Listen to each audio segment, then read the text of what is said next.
Hello, everyone, and welcome to another episode of 100 Words or Less, the podcast. I'm your host, Ray Harkins, and I am sick, so I apologize for the extra nasal voice that is in your ears right now. So I'll try to keep this concise and tight, even though that isn't one of my strong points as a human being. The guest this week is Eddie Breckenridge. He is the bassist for a band that is on hiatus, but can potentially be coming out of hiatus, I don't know, at any juncture in the next year or so, but just kind of putting that out there. Thrice. He played for the band their entire duration. He's a close friend. He's a person who I've always enjoyed spending time with. Each individual member of that band is so incredibly unique. So my goal now, I realize after having both Eddie and his brother, Riley, who, for those of you that are deep nerds of this podcast, he is the #1 episode of the 100 Words or Less. So if you want to hear that interview, hop back into the archives. But I'm going to have every member of Thrice on this show, whether you like it or not. I'm going to do that. And that will be the first time I was supposed to call it a trifecta, but that's not the case. There's 4 members, so a fourfecta? I don't know. Regardless. But my conversation with Eddie in a moment. Got some stuff I want to talk about. So last week's episode was obviously very special. It was a conversation with Buddy Nielsen from Senses Fail, where he went over a lot of stuff that he struggled with, from sexual addiction to his own sexual identity, alcohol abuse, just so much heavy stuff. I can't thank you enough for the feedback, you, the guest, the listener, the person popping in for that episode, and then hopefully deciding to download more in the future, because those are the sort of conversations that I love to have on the show. So many people found out about this show through that episode. I get it. It's sensational. So everyone's like, oh yeah, I'll check in on this, and then, completely discard the rest of this work that is put into this. But for those of you that have decided to download more than one episode, that's awesome. I love it. And hopefully this conversation will keep your interest, as it were. Because, yeah, Eddie does talk about some really cool stuff in this episode that, I don't know, I wasn't anticipating coming out of him. So, yes, needless to say, that's just a wrap-up of the last week's show. So thank you so much for making it. It's probably going to be the most popular episode I've ever done to date, with, close to 25,000 downloads. It's just in a matter of a week. It's insane. So visit propertyofzach.com, our awesome media partners who always love to spread the word for the show. And another self-indulgent sort of thing, my old band is doing some reunion shows here in December 19th at the Glass House with Misery Signals. My old band is Taken, by the way. And we also have our pre-order up for our discography on vinyl, which I'm so excited about. This has been a life ambition to get this thing collected under one roof and out into the world. So visit bit.ly.com/taken pre-order, and you'll be able to choose between 2 colors of vinyl. And they're going quickly. It's a double LP, so hop on it. We'll have some for sale at the show in December, and we've got some other plans in the future for new music and other shows. Something else I wanted to address. Well, first of all, let's thank the people who are kind enough to donate money. Garrett Judd and Kim O'Lane. Garrett Judd, I have developed a relationship with on Twitter, and I jokingly told him to donate to the show. Just kind of like, oh, hey, wink, wink, nudge, nudge. It was cool. Like, I could see him filtering through the archives and congratulating people on a good episode on Twitter. Anyways, I appreciate that. And Kimmo, the super fan from Finland, thank you very much for your continued support and donations to the show. This actually is kind of the month that I've sort of designated to potentially fundraise.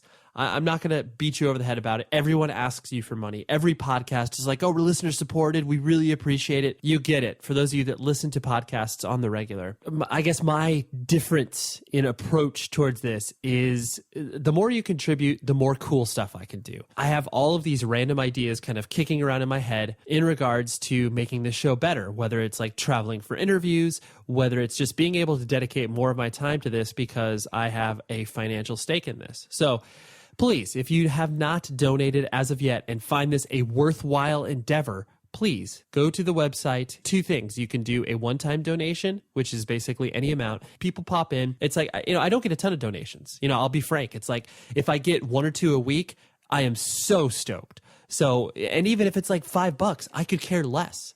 This is just your way of being like, hey, here's the internet tip jar, I'm going to go ahead and throw it your direction when realistically, there's so much other stuff you could be spending your money on. So I feel like it's like that donation cuts through all the noise and shows the fact that you find this valuable. So you can go on the website, 100wordspodcast.com. On the right side of the page, there's a donate button. That's a one-time donation. If you're looking to contribute on the regular basis, there is something that's called a Patreon, and I'll send you free cool stuff. And you even have the opportunity, if you're willing to pony up enough cash, I will interview you for an upcoming episode. So that is patreon.com/xpurposex. And you can find that basically on the same website, 100wordspodcast.com, and you'll be able to see that on the right side of the page. So please contribute. November and April, those are the months that I'm coming at you for, just twice a year, bugging you for money. And there are friends of mine that haven't donated, and that's fine. But I'm looking at you, okay? If you're my friend, you should donate. Talk about a guilt trip, right? Anyways, so enough of that shilling. But there's one other interesting thing that kind of popped up in regards to how popular last week's episode was. The flyby internet commenters. Or maybe this is just me trying to justify why they're being mean to me. Two things in particular. One, of course, there's like some anonymous mail I get through Tumblr saying, hey, dude, stop interrupting the people as you're asking a question or waiting for their response. And then another one was a person on Twitter basically saying, every episode of 100 Words or Less is like, okay, cool. Yeah, I get where you're coming from. You know, the sort of like interjected pauses that I decide to put in there just because that's naturally the way that I talk. And I feel like I'm trying to, keep the conversation going and flowing from that perspective. It's so weird because you try to take all that stuff with a grain of salt and you're just like, okay, whatever. That's a person doing that. Completely reactionary. 100% turn the mirror on myself, and I'm like, man, do I interrupt people when I interview them? Do I not give them a chance to talk? Ultimately, I feel like I'm doing an okay job because people give me feedback and say, this is cool, I like that. Or if I wasn't getting that sort of feedback, then I would expect that I'm doing a terrible job. But yeah, I don't know, it's interesting how we as humans immediately focus on the negative and are just like, well, why didn't you like me? Why didn't you think that the thing that I did was cool? And that hurts my feelings. And those two particular things didn't hurt my feelings, but I always immediately, I go on the defensive and, this is why I do that. This is why I fill those pauses with like, okay, yeah. Especially when it comes to an in-person interview. I immediately turn and I want to justify. I don't know if that's a good thing or a bad thing, but I just, it's interesting. That's just my natural inclination. When something filters in through my inboxes or social media, I just immediately go like, well, no, this is why. Thank you for the constructive criticism, especially when it's not anonymous. If someone's like tagging me on Twitter and they're like, yo, you suck, it's like, okay, let's have a discussion about it. And then if you still feel like my reasoning behind why I do what I do doesn't satisfy you, that's fine. Peace sign. We'll talk later. Anyways, so Eddie Breckenridge, like I said, plays bass for Thrice.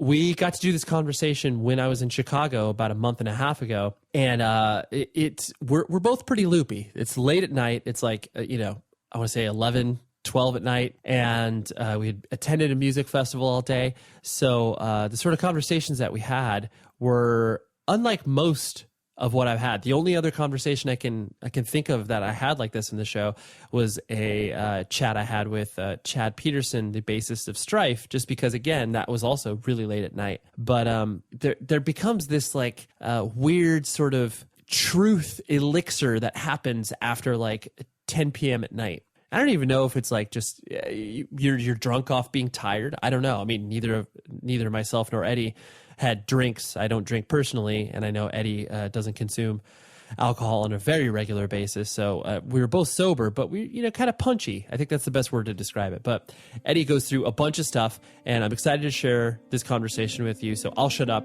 Here's Eddie. I'll talk to you afterwards.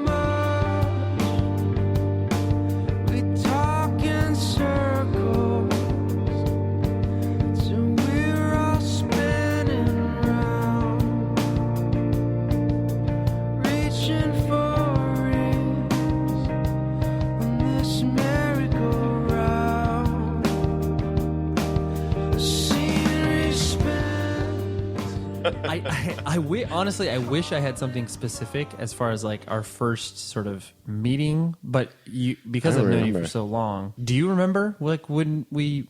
I don't know if I knew you before Taken or. Okay, the first Thrice show that I saw, that I do know. You guys, big mistake. You guys played some random church in Irvine with Slick Shoes. Oh, okay.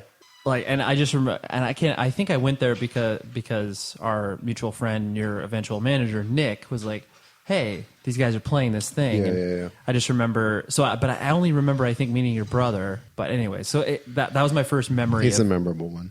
And I don't think I ever told anybody in your band this, but again, our mutual friend, your eventual manager, Nick, was like, hey, so I'm thinking like those dudes in Thrice, like I think I want to help them and manage them. And he was kind of telling me he wanted to do this. Mm-hmm. And I was like, for real? Like that sort of that terrible Good Riddance ripoff band?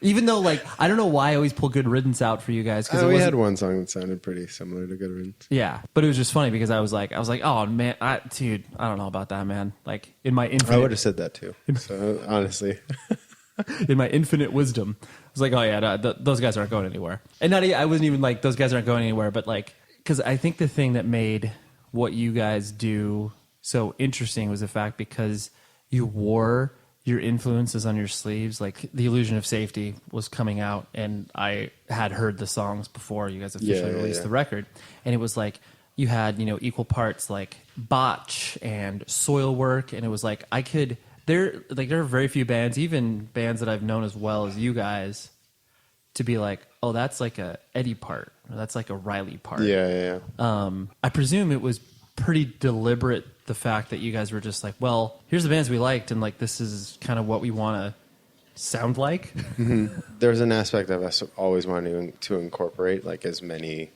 different types of music as possible. Yeah. But there was also, at least from me, I was like, it can't be too close. And maybe we failed in some ways. Yeah. But I was kind of the guy in the band that would be like, that's too close. That's too close. That's too close. Right. But at the same time, I was also the one that was encouraging, like, let's make this a little bit more like diverse. This. Yeah. Sure.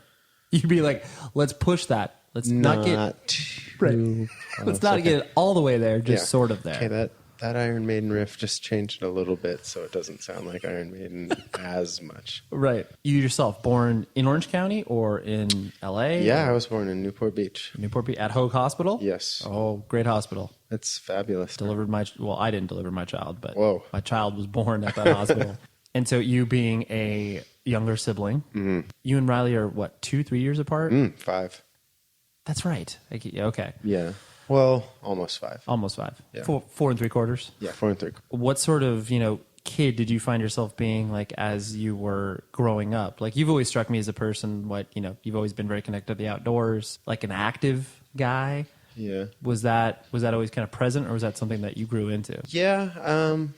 I was never like a big sports dude like my brother was. Well, maybe it was earlier on, but as soon as like I was introduced to more like individualistic kind of sports like skating and surfing and whatever, daydreaming, if that's a sport. If that's a sport. That. As an individual, yeah. Yeah, I just gravitated towards that. And I've always kind of been obsessed with doing things different, you know? Not to be like a punk about it, but just I like doing things my own way. Right. Know? So, well, it's good you bring that, or you signify that, because it's like you're not a contrarian by nature, not like you're not always the guy that's saying no or whatever, or going left when everyone's going right, but it just seems to be like a pursuit of your... Yeah, I enjoy people that do that sort of thing, especially with like art as well. Like,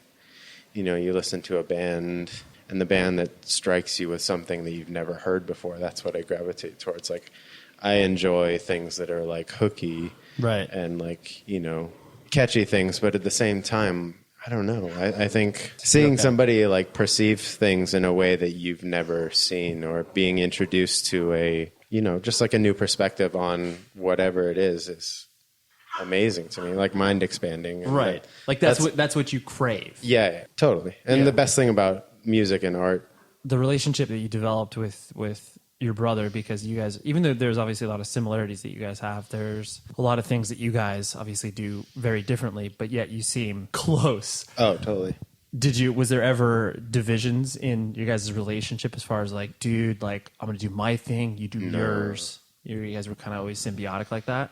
I think we were pretty normal as brothers, like through, school years until he left for college. And that's kind of when I gained the perspective of like, whoa, I miss my brother. Yeah. What's he doing? Right. I always kind of followed him. I liked his friends a lot. They were like really nice to me, and I wasn't annoying either. Like I'd be scared to annoy them. Right. And I think they respected that. So, but I looked up to him, and a lot of the music that I was influenced by as a kid was stuff that he brought home. Mm-hmm. And then I think there was a point when we kind of like shared influencing each other when I got into the surf and skate stuff, because that introduced me to a lot of music through skate videos and whatnot. Right. And I think that's when we got into more like punk stuff. And so you guys just started like swapping that stuff back and forth? Yeah, pretty much. And then he got way into doing like radio, and he had a radio show on KCI, I think, before. Oh, really? Yeah, before he was in college, I think. Okay. They had like a fake sports cast. They actually got kicked off the air because they said some things that were like offensive or something like that. Yeah, not FCC approved. Yeah, but then that also introduced him to like KCI and like the shows that were going on there and bands that were playing on, and like, which is rad. I mean, just eye opening as far as like, there's all this, being younger and then hearing what like college kids are listening to and whatnot. So. Right. And so you like, once you started to, kind of go through high school and stuff like that, did you, were you just continually focusing on those individualistic aspects of your life as far as like, all right, you weren't playing sports, but you were skating and surfing, and you were like, did you care about school? Like, did you quote unquote apply yourself? Probably not. I always did the least possible work to get by. Yeah. So I could focus on the things that I was, interested in, which at the time was almost exclusively skateboarding. Right. Did you want to be a pro skater? Was that yeah, for sure. Were you like actively pursuing it in the sense of like, I need to get sponsors, and like, did you think? Yeah, I mean, and I did like little sponsors, but I was also kind of how I am with writing music still. I mean, I wouldn't have connected the dots then, but I'm like, oh, this part's not good enough. I'm not gonna submit this yet because I know I can do better. And then I never really like. But you got like a video together? Finished, kind of. I had like sponsor me videos, but usually how I ended up getting connected with companies was just people seeing me or whatever. You'd be like at Huntington Skate Park or something, and people would be like, who's that guy over there? Yeah, or like friends of friends would be like, yo, you need a guy. This Breckenridge kid. Yeah, let's check him out. Like, maybe, I don't know. Yeah. Was that something you were like, this is kind of my career path, Mom and Dad? Like, I think we can do this. Or was it just like, oh, I'm doing this because I just love this and I don't know anything else I can really apply myself to? No, I wanted to do things. Yeah. In general. Yeah. Well, I mean, I wanted to pursue a career or something, but I don't know. I mean, I had an art teacher that ended up introducing me to art, and then I realized that I liked experimenting, and I had a teacher that actually helped me a ton. Introducing, like, this sounds funny, but it was a ceramics teacher. Okay. And he kind of let me do whatever. Yeah. And he saw that like that's what like made my brain happy and go nuts. Right. And luckily he was nice to me, and he let me destroy a lot of things in the process. But it totally changed my life, because that, more so than the skateboarding or anything, opened my eyes up to like the infinite expanse of experimenting and learning from a process of trial and error and all that. And that just. So you were making like sculptures, and like, I'd like start mixing clays together, like stuff that other kids in the class weren't doing because they were trying to get their projects done. And I'd just be like in the corner, like mad scientist, putting wax inside clay and then throwing a pot or something and seeing where this wax came out in the whatever I was making, and then he'd fire it and it'd explode and everybody's projects would be busted. But like, you know, that he just kept letting you do it though. Yeah. That's amazing. But then, you know, what's funny is like I felt this like awesome bond with him. And then like, I don't know, a couple of years after high school, I came back and like wanted just to say hi and thank you for everything that he did for me. And he didn't remember who I was. I was like, you're like, oh, you, what's wrong with you? Right. Like it's like you kind of pushed me off in this experimental direction. And well, that was before I was into music, really. I mean, playing music too. So, but that, I mean, without him, I don't know what the heck I would be doing at this point. Right. It was that like freshman, sophomore year, or like towards the end of high school? Pretty much towards the end of high school. Yeah. Like I played a little bit of guitar. I got like a classical guitar when I was just in high school, but I didn't really play that much. And then every once in a while I'd pick it up. And then I actually met Tepe from Thrice through skateboarding. Oh, really? Just same skate parks you were there? Random, yeah. And we'd like talk, like people would be playing music or whatever around, and I'd be like, oh yeah, I like that band too. I saw him in this thing. And then, I don't know, we started hanging out, and then he introduced me to Dustin, and then I introduced them to Riley, and then we started making music. But that was also the first, I mean, Thrice was the first band I was ever in. I know, that's amazing. Yeah, it kind of sucks. Well, it's awesome, but it's like, you didn't have, you didn't have like the, I mean, well, to be fair, like, cause I always look at that and it's like, oh man, like that's awesome that you got to, you know, be like the first thing you started to get to be the thing that carried you for many, many years. Yeah. The thing about that too is the fact that it's like, you know, you can look at your first impressions EP and just be like obviously that's painful for you to look at. I mean, painful, like you're like, oh, it's nostalgic and whatever, but like that's essentially like you guys went through, you know, whatever, 3, maybe 4 different evolutions. So sonically, so you guys were different bands throughout the whole time. Like, oh, totally.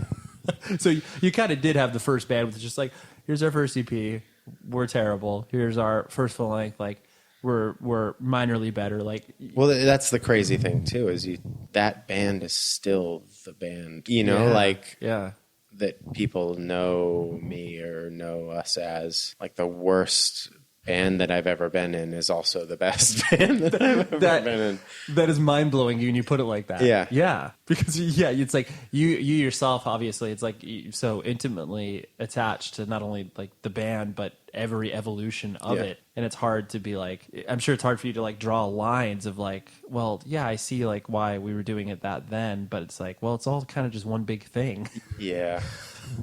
I always felt like we were getting away with something because we were always just trying things and somehow people liked it. Right. And I always, you know, I'd play with bands or whatever and I'd be like, oh my gosh, these bands are so rad.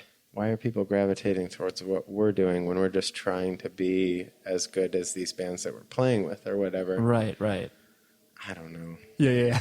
So no, we won't. Sorry, No, we won't. It's okay. We won't fast forward too much. But so then, so as you started to, you know, kind of like get out of high school, like, cause when did Thrice start in your life? Like, had you graduated high school yet? It was like the end of my senior year of high school. That's when you guys were started to play together. Did you have plans like to go to college? Like, did you go to college or anything? I went to Orange Coast College. Okay, just like a junior college. Yeah. And everybody from Orange County goes there like at least once. Yeah. I was undeclared and I wanted to be a sculpture major, and I took classes for that. And then knowing that wasn't a smart thing for a career, right, quote unquote, music kind of pulled me away from that, which is good because I still don't know what I want to be when I grow up. Of course. Yeah.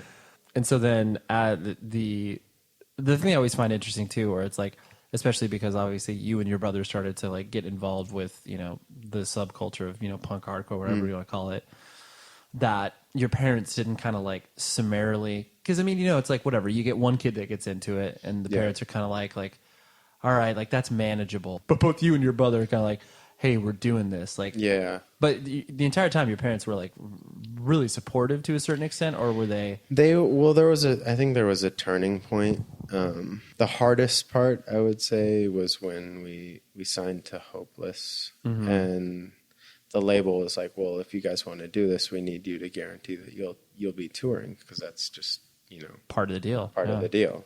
And telling my parents that, they were like, okay, well, this will be like fun for a couple months or something, right? Right. No, well, might be longer than that.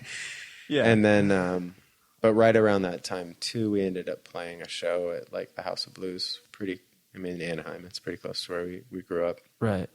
And the show sold pretty well, and it was their first time actually seeing us, I think it was actually their first time seeing us. Yeah. And they were like, oh, okay, I get it. I mean, I don't really get the music, but I get it, kind of a thing. You're right. It's like your parents could see. The thing that I always noticed about parents watching their kids' bands play is not so much the fact that, like, my kid's doing something cool, but the way fans or whatever, the crowd interacts, where it's like, oh, wow, like, that is meaningful. Totally. And that's like that's when you yourself can be like, see, like, it's not absolutely worthless, like, in your own, like, in your sort of practical real world. Yeah. Totally. But then from that point on, they were super supportive, even to the point where, like, my dad's family members were like, what are you letting them do, kind of a thing. Really? And not in like you're being a bad parent, but yeah, but they were just like, are you sure? Like, yeah, are you sure about this? Like the double take. Yeah. But I think it also took them, or him showing them, like having them come out to a show, to be right. There's proof. Yeah, there's proof in the pudding when you go see, like, that this is affecting people. Yeah.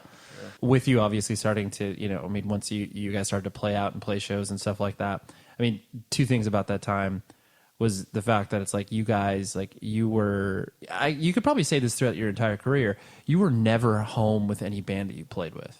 Yeah. Sonically speaking, it's like, yeah, you were, whatever, you were too heavy for a punk show. You were too light for a hardcore show. Yeah. You were way too loud for, like, an indie rock show. Yeah.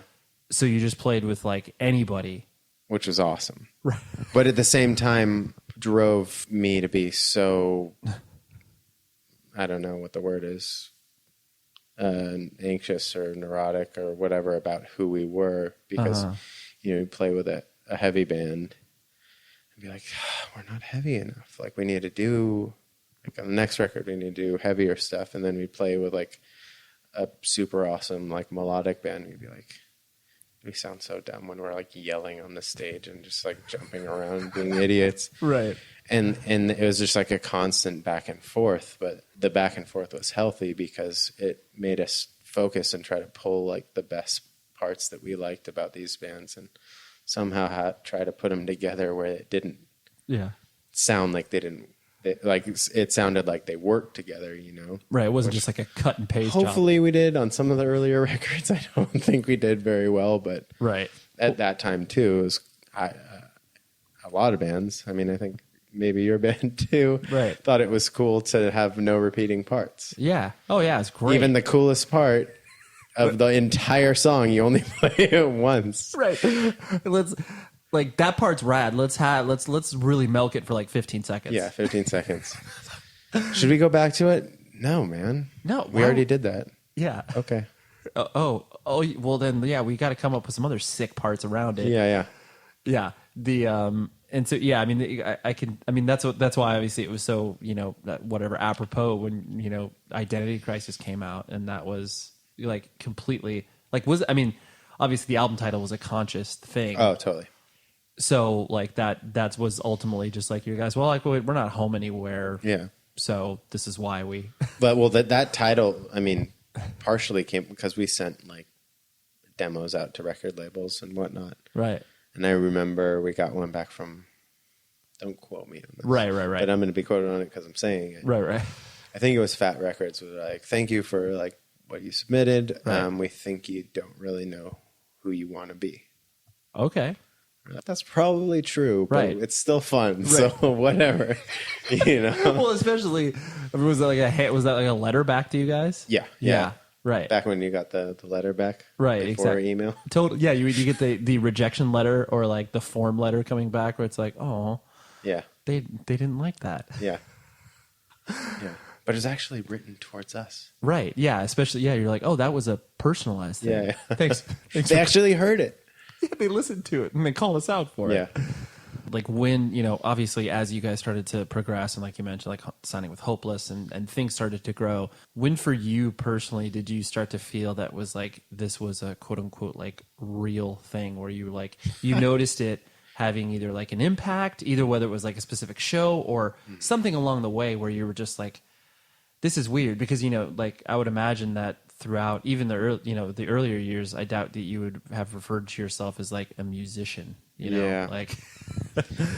Well, this is the thing about me. This is the thing about you. It's also a good thing about me, but I don't think there was ever a point where I was like, okay, this is what I should be doing, or this is what I was born to do, or whatever. Like our band has like a purpose. Like I think it was more me going like, I need to figure this out. I need to solve this. Like we're not good enough. We need to get this right. Okay. Each record, I mean, till the last record, it's like it was just a puzzle for you in a way. Well,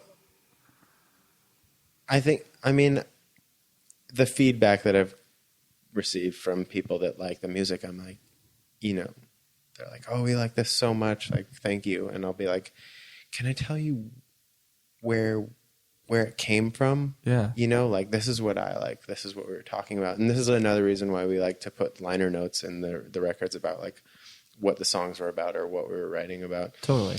Because oftentimes we would play shows. I was talking to you about this earlier. We did a tour with These Arms Are Snakes. Yep. And Planes Mistaken for Stars. And I remember that being a tour where we were like really excited about the lineup. Yeah. They were huge influences on us. Mm-hmm. And then playing the shows, and the kids, like, not all of them, but, you know, the Right. people coming to the shows didn't get it. And we were like, no, but this is the reason why we're a band. Right. And if people don't like this, we're doing something wrong. What are we doing wrong, guys? Like, what's going on? Yeah. And that bummed me out and just wanted, you know, that push the process more. It's like, let's make these people that don't get this hate our next record, because Right. I want it to sound more like these bands that I love. Right. You know? You wanted to push against whatever opposition you felt like you were getting. Totally. Yeah. And I mean, that was also ended up becoming like the identity of the band. It was like, okay, we did that. This is what's wrong with that. Right. Let's move on to this. You know, people are calling us screamo. Let's not make heavy, like, let's start adding pianos and doing like, we love Radiohead. Like, Right. and this is another, Yeah. this is a long answer. That's I what this is remember, for. okay, I remember I might have progressed beyond where you are in the timeline of things, Completely but like, fine. Yeah. Anecdotal story reference. Okay. So Artist in the Ambulance was out. And we wrote it pretty quick. I had like a lot of issues with like the final product, how it sounded, like where my brain was at versus where the record was at, like stuff like that. And a lot of that had to do with how rushed the process was. Mm-hmm. And we go to something in the UK. Okay. One of our favorite bands, Cave In. Those guys are there. Yeah. And I remember seeing Steve Brodsky and talking to him and just he's like, how you doing? Or whatever. It's like, I'm all right. I'm just like kind of like down on whatever. Mm-hmm. I want to do this. I want to do that. I don't really feel like we hit this. And like all he said was, so why don't you do it? Like, next record, go for it. Like, do whatever you want to do. And I'd be like, I don't know, but like, I don't know if we can do this. And he's like, why not? Just do it. Just make what you make. Right. And I was like, yeah. Yeah. You know? Right. You're like, yeah, why can't we do that? Yeah. Right. Which is so, like, what rule? There are no rules. It's music. Like, right. The only rules that'll pop up is if you're worried about what people think about it. Mm-hmm. If you think you have like a sound and you need to adhere to it or whatever. Right. Or like business restrictions. Yeah, business restrictions. But like, it's like, right. That shouldn't. Hopefully, that was never a thing of ours. Like, right. We made a lot of poor business decisions for the sake of doing things the way that we wanted to. And right. I'm actually that of anything of our band that I'm proud of. It's that. Yeah. Yeah. That you guys, because be like, I don't really like that record, but I'm glad that we did this instead of that, you know? Or I'm not going to say I didn't like that record. Maybe I could. I don't know. Well, I'm sure. I mean, you being you being, you know, not only very critical of yourself, like I mean, you're very reflective, obviously, on the music that you put out, like as a whole and as individual pieces. But I think the thread that I'd like to pull out there is you know, you did. I never really thought about it in these terms, but like you really had a sort of slash and burn approach, totally, to where it was like, well, like everything you knew us to be, like, screw you, like we're doing this thing, like you can follow us, or like, because I remember you know, a specific memory I had when I saw you guys in Seattle. I was randomly up there for whatever reason. I saw you were on tour with Under Oath, I think, and it was Visu, I think so. Visu. Yeah, Visu. And it definitely was one of those things. Like that was when I started to feel the crowd that wanted you guys to be the band that you were 2 or 3 years ago started to be kind of like, well, I don't know. Yeah. But it was like you guys seemed completely just kind of put your heads down and just like push through it, because we were like, well, dude, like that's the most punk rock thing you can do. Right. It's like you're either with us or we'll kind of leave you in the dust. Yeah, it's like if you want us to not do what is natural to us, then sorry. Right. You know? Yeah. You want us to be the Phoenix Ignition Band for 10 years. Yeah. I mean, I love that people like those old songs, but I loved them when they liked them then. Right. Like the funny thing is, like a lot of the people that were at the shows when Deadbolt was a brand new song, I'd be like, can they just play a song where they harmonize on the chorus, please? Or something, you know, like something like that. And like, right.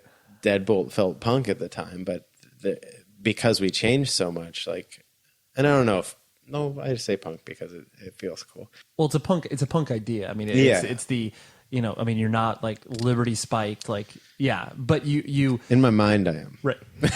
you're like, I don't identify with the aesthetics, but with this ass flap is banging. Yeah, exactly. But like the pushback, that's like, that in and of itself is obviously it's the best. Right. Nothing is better than knowing when somebody hates your song and then trying to like turn them around and be like, oh man. Right. No, that's true. Yeah. Cause ultimately it's like, that's why I think your band's legacy is not only intact, but obviously important, and people still continue to reference it, is because not only you obviously took chances, but you just did, you know, like you said, you, even in the face of financial gain, you guys were kind of like, nah, we're not going to, like, nah, we're fine. Like, maybe explore certain opportunities, but musically, no. Yeah. So the, you know, obviously as things started to continually grow, as things started to progress and obviously become extremely serious for you guys as a band, as far as like so many external pressures and signing to a major, you know, just kind of being on the sidelines, watching you guys all go through that, like it was weird because as unified as you guys were as a band, each of you had your own journeys within that, where it was like, you know, you and your brother were kind of maybe going on a similar journey, but it's like I felt like you guys were definitely, when's the other shoe sort of going to drop? Like there was a lot of anxiety in that. Yeah. Am I correct in that observation? Totally. Once it got to be like more of a career, frustrated me again, because I was like, well, you know, there's all these other bands that we love. Why aren't they here with us? Kind of a thing. And then I had like a sense of like guilt, or what are we doing wrong, kind of a thing. What do you mean? Like, I didn't really feel like we were doing something right. So you were like, you felt not only like the wire, like we must sound like we're too cheesy. There's some sort of like pop element that's like sacrificing the integrity of this band to the point where we're not, you know, with all these other bands that what you perceive as credible. Yeah. I mean, there were other bands that were doing things that I thought was credible, that were bigger, or we weren't a massive. I don't know what I'm saying. No, well, no, because we did decently well. I felt like we were getting away with something at times. Sure. So like you like somebody missed the point, and they're not understanding where our influences came from and why the people that influenced us Sure. weren't the bigger band. Weren't the ones that people were talking about or whatever. Yeah. They were focused on you guys. And a lot of times also people miss the point, and they champion this thing about us that wasn't the point. Just hard to live with. You know? Right. Because I did feel, just as an outsider, like I did feel some of that was prevalent in the fact that I was like, you guys were obviously caught in the groundswell of attention to our particular music scene. And when I say our, like the independent music scene. So it's like, you know, obviously it's like, you know, Thrice and Thursday was synonymous as far as like, oh my God, like they got signed to a major label. Yeah. This is the second coming of Nirvana. Like, no, I mean, but I mean, that was obviously the, you know, whether you guys obviously believe that yourselves or not, which like you said, you didn't, that was the cultural conversation around it, where it was like, oh my, these bands are plucked from quote unquote relative obscurity and thrust onto this larger stage of doing things like, I mean, I remember going to like the Apple store and you guys did the acoustic show. I mean, it felt like it made sense, but it was like all these levels of like, wow, I can't, like, honestly, I always was like, I can't believe my friends are doing this. Like, and not in like a judgmental way, just in like,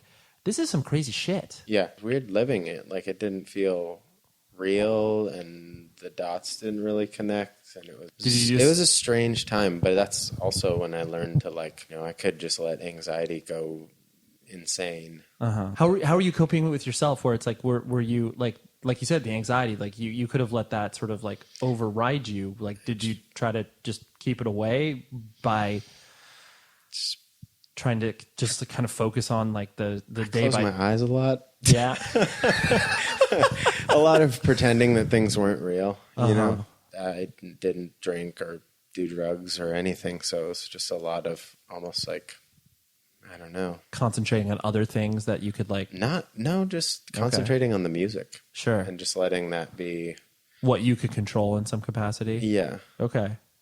Yeah. Just kind of getting lost in it, and then at the end of the show realizing that there was just however many people watching that or whatever. I mean, I don't know. It's totally strange to think that one or two people are watching you, you know, but to think that it's more than that drives me nuts if I actually like really think about it. Right. Like we just played in front of, you know, whatever, 10,000 people at Reading and Leeds or whatever. Yeah. Crazy. Right. Still doesn't seem real. So as the elements of your guys' evolution musically started to play itself out, and then as the cultural conversation started to fade around you guys being like, okay, this is maybe not the next Nirvana. Like, did you feel like because you guys went through that and survived, when I say survived, I mean like, you know, you relatively had some semblance of like a career after that. Was it like, did you feel like that was a victory, or did you feel like kind of beat up by that system? I mean, a little beat up by the system, but at the same time, we never really like went for it like some bands might have. And that was kind of a victory as well. Like doing Visu, for example, it's like we had these opportunities to work with people. The label wanted us to work with like super producer, hits maker kind of dudes. And we were just like, hell no. Right. Like, hell no. Right. It just felt good again, and it felt good to do what we wanted to do and not what the label wanted to hear, and all these things, and the intention was right, you know, and that's all you need in music. If the intention is right, hell yeah, just go for it, you know. Right. If people don't like it, which Visu was not very, I mean, it was decently received, but at the time, not so much. Not so much as people enjoy it now, I feel like. Sure. You know, that felt right. Right. Yeah, because obviously it was such a departure that people was, you know, the logical connection of a band trying to continually get to that next quote unquote level. Yeah. Like that's, you know, that's not a record you release after you're No. you're, you know, relatively successful, commercially more, you know, palpable and easier to digest than like and then directly after you make a multi EP concept album. Right. Actually, I remember doing that tour with These Arms Are Snakes guys, because it was like right before, it was like one of the last legs of the Visu touring cycle. Okay. And we were like, yeah, we're thinking of doing like a concept album. And they were like, really? Right. We were like, hell yeah. Yeah. And they're like, are you really? You sure you want to do that? Yeah. That's amazing.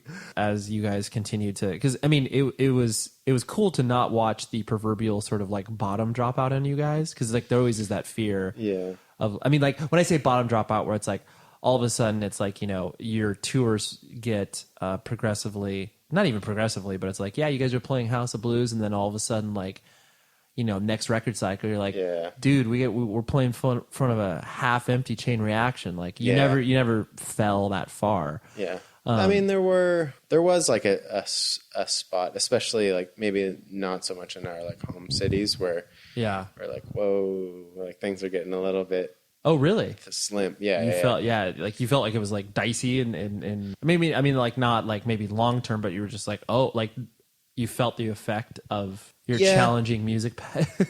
Yeah, well, totally. There was a definite when it was like, okay, like those people that were marketed to in that major label initial release are piecing out, you know? Right. But that's kind of a victory too, sure, in a way, because you're like, okay, like these are the people that matter, and now we're playing the shows to people that aren't yelling for us to play the one song, right? You know, people that are invested in more or want to hear the next change that we're gonna make, right? Right. Which is awesome.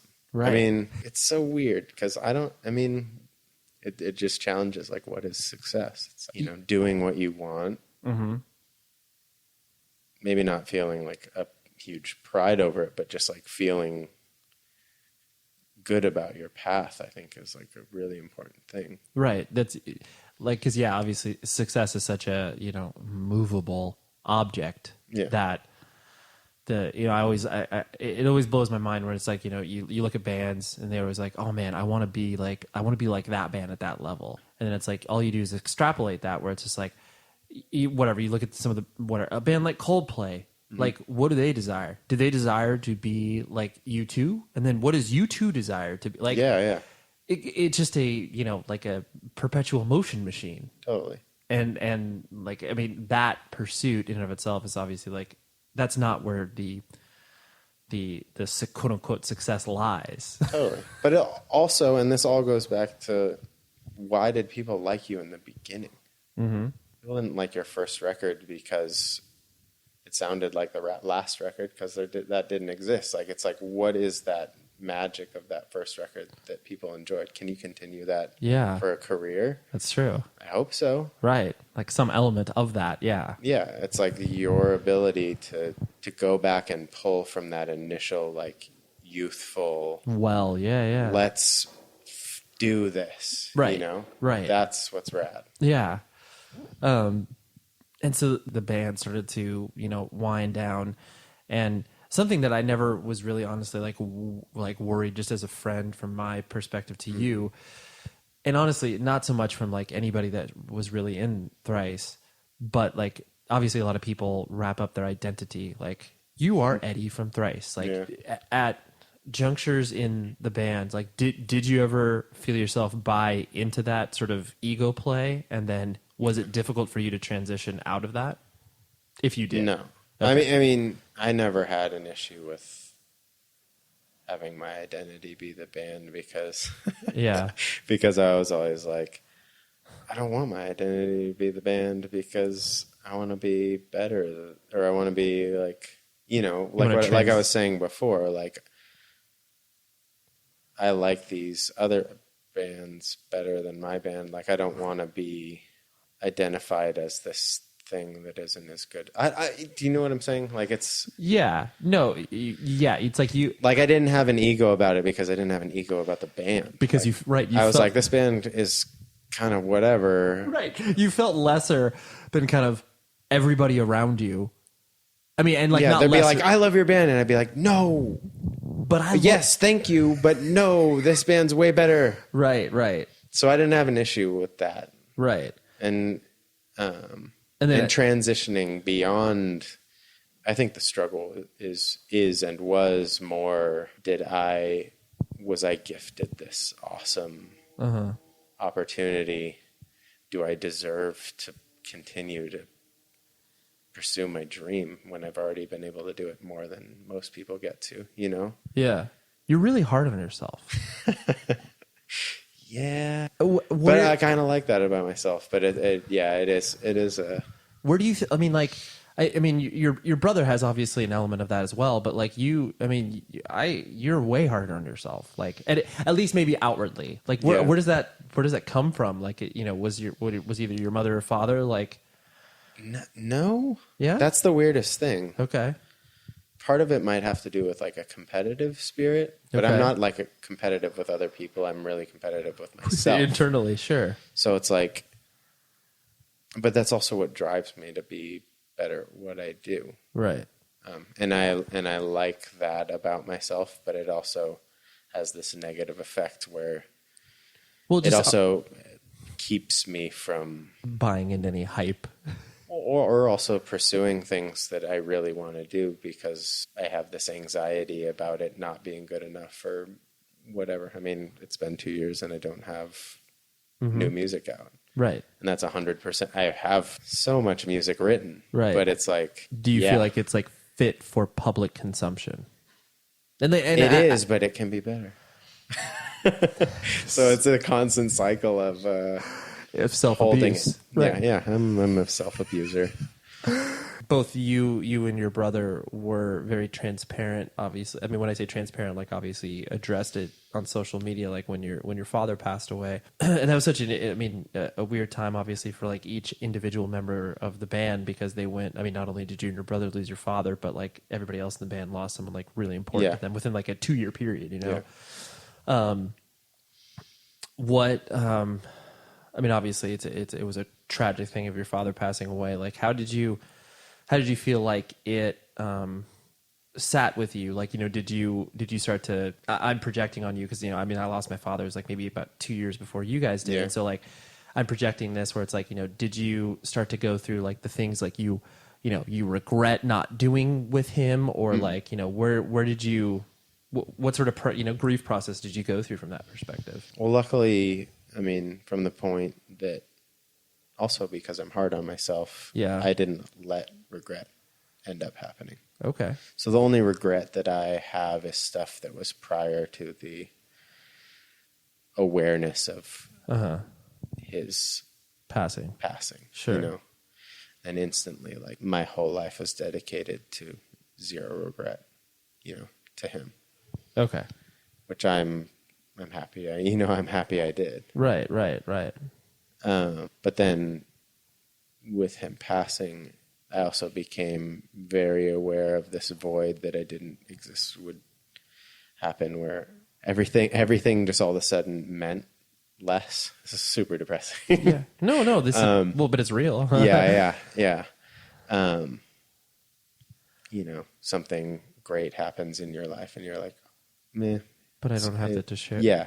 Yeah. It's like, it's weird. It's this like constant just feeling that only way I know how to describe it. And I actually like told a girlfriend that I had at the time this, it's just like everything just means less. Just everything. It's like the experiences are experiences in general, like are dulled. Yeah. Interesting. Everything.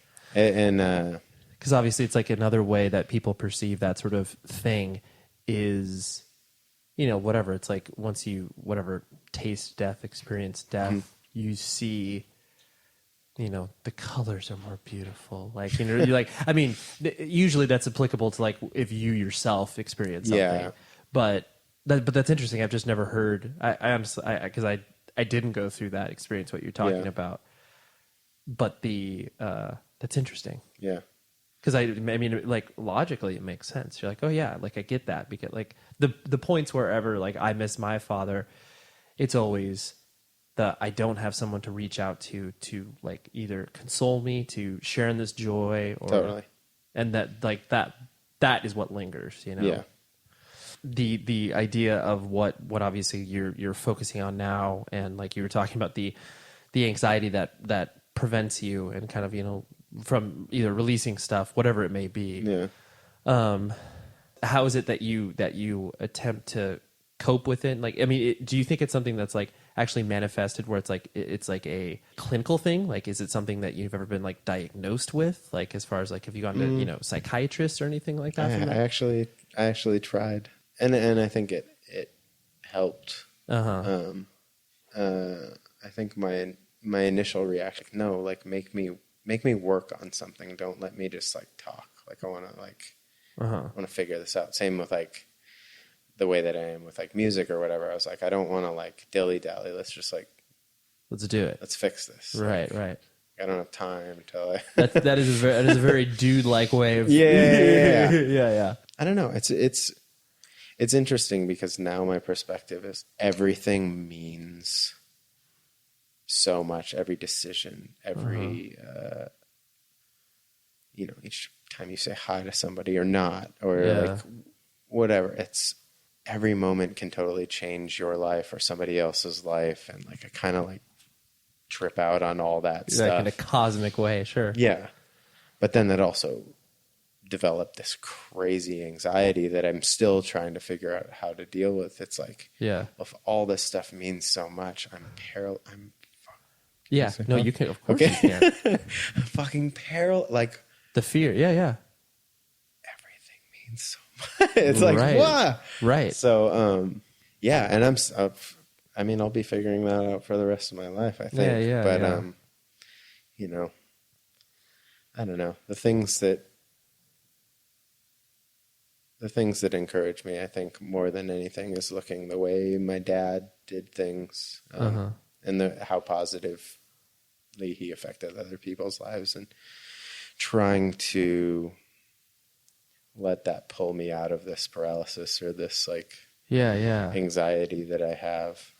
And also, I like feeling proud of things that I do, not in like an asshole kind of way, just being like, that makes me happy that people can share that, or whatever, or share a moment, or look at a piece of artwork and be like, oh, you made that cool. Like, how'd you do that? Oh, I was thinking about what, the story, whatever. That was really, that was a special thing that you were able to be involved with in whatever capacity. So those things are helping me pull out of whatever issues that I developed from, the anxiety, the band ending, or my dad passing away, or right, whatever. And I see it changing, but at the same time, it's been a difficult couple of years since, especially since my dad passed. But I would say if other people are going through similar things, it's really important to not, especially if you're a creative person, is to not let it keep you from creating. Mm-hmm. Even if I make something at home that I don't share with somebody, it still feels good to make it and be excited about it. Yeah, you feel like you have it out of you, so to speak. Yeah. The last thing I wanted to hit on was the obviously, since Thrice has never you guys technically are on a hiatus, correct? Yes, like that's yes. The technical term behind it all. I think especially because of the fact that you guys obviously didn't split from a sort of acrimonious standpoint. You guys weren't like, I hate you, I never want to be creative with you again. Yeah. Because I always find it so sad when it's like bands feel like they have to like break up because they're just all not in the right places, Yeah. I presume it excites you to have that idea constantly kind of in your head where it's just like, hey, maybe in a year from now, or maybe in 5 years from now, like that thing could kick back up again. Totally. Yeah. I don't think any of us think that we were done. Right. We definitely weren't all on the same page about ending it. Yeah. Halting it. Right. Yeah. Of ramping it down. Sure. But at the same time, like, Major Minor's not the last Thrice record. Right. If it is, I'd be super bummed. Right. I think that's a horrible record. You know what I'm saying? Just like, there's more, and we're always, we have too many ideas to not share. And part of the beauty of what Thrice was, whether you like it or not, was that it was 4 people's ideas, and we found a way to put them into one thing. And it's hard to do. It's hard to do, but also we couldn't function without one. It would be a different band. Right. That's true. I guess if you guys were all sort of stubborn and you guys didn't express your own personal differences in the fact that like, okay, like we should end this. Like if you were stubborn, put your head down, push through the everybody's kind of in different spaces in their head. Yeah. Who knows what you could have, like you could have made a record that was, I mean, awful. Yeah. I mean, granted, of course. Well, yeah. Part of it too is like, you don't want to make a record when not everybody's into it. Like, yeah. Right. That's just like, it's like that destroys the function of the band, especially being 4 separate minds creating one thing, which is again like the beauty of it. It's not anything that any of us could create individually. Right. And I don't know what a record will sound like ever for us. Yeah. Even if I have an idea ahead of time, I'll be like, okay, we're gonna do this and this and this, and then by the end, I'm like, oh, whoa, like. Right. I kind of think that part sucks, but somebody might like it, and we're all that cool with it, Yeah. It's like, okay, dude, right. They're like majority rule, but okay, and then it ends up being everybody's favorite song, and I was like, but that sucked. Okay, right? Yeah, you're that's like, rad. well, hey man, that's yours now. Yeah. This thing, once we put out in the world, like we can't control it. It's true. Right. It's true. Well, I appreciate you getting comfortable in this bed with me, Eddie. Raymond. Well, actually, there's no more than love you. I love you as well, Eddie. Yeah. Thank you for doing this. Absolutely. That was Eddie, and I hope that gave you a little insight into what it's like to do something for so long and then have it removed from your life and then figuring out where to pivot and go forward from there. Because everyone hits those transition points in life, no matter how high profile they are. It's always a struggle. Like that's just the reality of it, especially when you don't expect this certain thing to kind of go away. Anyways, I really appreciate Eddie. He is my boy, and I'm really glad that he decided to have this conversation with me. So thank you very much. And also thank you to Mike Minnick, who is a previous guest in the show and is a person who we had the interview with at his apartment. So thank you very much. The producer, as always, is Tom Richfield, my baby boy, and I am so glad that I will be seeing him next month, I think, roughly. Yeah, he comes to the United States of America in December, and that is a very exciting thing. So until next week, be safe, everybody, and donate. Come on, just do it. Might as well, okay? I'll talk to you next week. Bye.